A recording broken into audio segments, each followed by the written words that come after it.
at or hosting Rutgers was a bit of a stinky game. I picked Nebraska to win, Rutgers to cover that 7 and a hook, and boy was that hook important.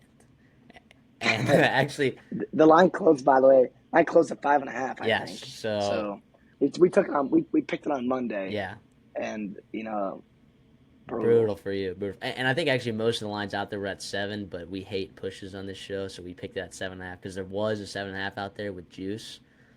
But yeah, I mean, what is there to take out of this game, Christopher?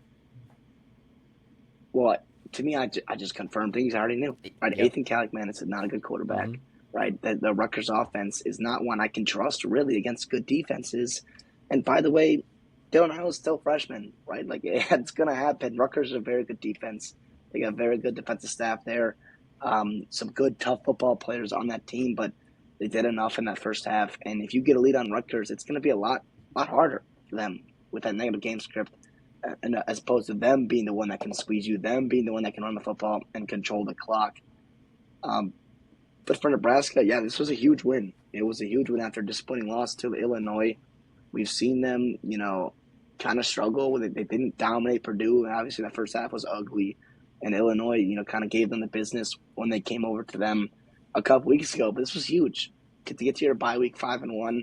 I think if you ask most Nebraska fans, yeah, that would be a huge win. I think you're very, very happy about that.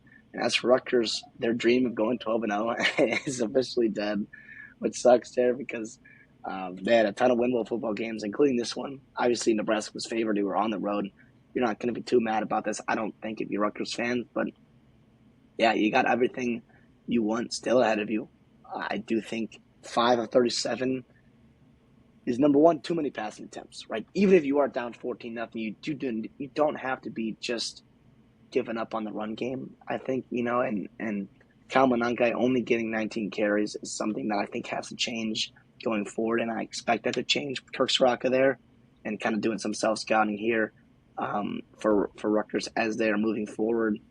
And yeah, but they just get a ton of winnable games. A ton of winnable games still on the schedule. I don't think I learned a ton, right? I don't think there's a ton to take away. Nebraska was favored by 7, and they won by 7. It was a low scoring football game. We kind of expected that with these defenses, with these quarterbacks, and potentially what the game script was going to kind of require for these teams to win. Yeah, uh, good football game, classic Big Ten West football game, but it is what it is.